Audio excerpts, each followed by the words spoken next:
April 24-ാം തീയതി വൈകുന്നേരം സമയം 3:30 മണിയായിട്ടുണ്ട്. നമ്മുടെ വിഴിഞ്ഞം കടപ്പുറത്ത് അവസ്ഥ കണ്ടോ? നല്ല മഴയും കാറ്റും കേട്ടോ. ഒരു 2 മണിക്കൂറെങ്കിലും ഒന്ന് പെയ്ത് കിട്ടിയാൽ കൊള്ളാം. അങ്ങനത്തെ ചൂടാണ് കേട്ടോ. ഉള്ള ചൂടും കാര്യങ്ങളൊക്കെ നമ്മുടെ കൂട്ടുകാർക്ക് അറിയാമല്ലോ. കാറ്റിൻ്റെ കാര്യം പറയണ്ട കേട്ടോ. കാറ്റ് വന്നു കഴിഞ്ഞാൽ നമ്മുടെ മത്സ്യത്തൊഴിലാളികൾക്ക് വിഷയമാണ്.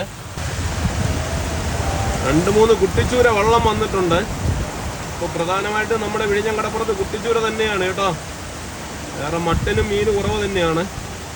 വേറൊരു കാര്യമുള്ളത്, നമ്മുടെ വിഴിഞ്ഞം കടപ്പുറത്ത് ഈ മഴ പെയ്ത് കഴിഞ്ഞാലുള്ള ഒരു അവസ്ഥയെന്ന് പറഞ്ഞു കഴിഞ്ഞാൽ ഒതുങ്ങി നിൽക്കാനുള്ള ഒരു സാഹചര്യമില്ല കേട്ടോ. ഇവിടെ തകർത്ത് പെയ്യട്ടെ, മഴ അങ്ങനെ തകർത്ത് പെയ്യട്ടെ. ഒരു 2-3 മണിക്കൂറെങ്കിലും പെയ്യട്ടെ. നമ്മുടെ ഭൂമിയുടെ ചൂടൊക്കെ ഒന്ന് മാറട്ടെ കേട്ടോ. മമ്മി അടിച്ച് പറന്ന് പെയ്യുന്നുണ്ട് മഴ. വീട്ടിൽ കിടന്ന് ഉറങ്ങാൻ പറ്റാത്ത അവസ്ഥ. ഇന്നലെയൊക്കെ നമ്മുടെ ഇവിടെയൊക്കെ കറണ്ടും കാര്യങ്ങളൊന്നും ഇല്ലായിരുന്നു കേട്ടോ. ഉറങ്ങാൻ തന്നെ നമ്മൾ വിട്ട പാടെന്ന് പറഞ്ഞു കഴിഞ്ഞാൽ അടിപൊളി. ഇടിയും വെട്ടുന്നുണ്ട്.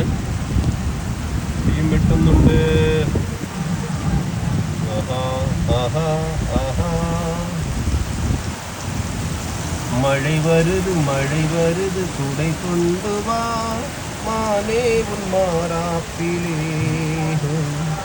ഒരു വെള്ളം ഓടി പോകുന്നുണ്ട് കേട്ടോ. അടിപൊളി അന്തരീക്ഷം. ഓക്കേ, എല്ലാവരും സേഫായിട്ടിരിക്കുക. നമ്മുടെ കുഞ്ഞു മക്കളെയൊക്കെ ഒന്ന് ശ്രദ്ധിക്കണേ. ഇടിയൊക്കെ വെട്ടുന്നുണ്ട് കേട്ടോ.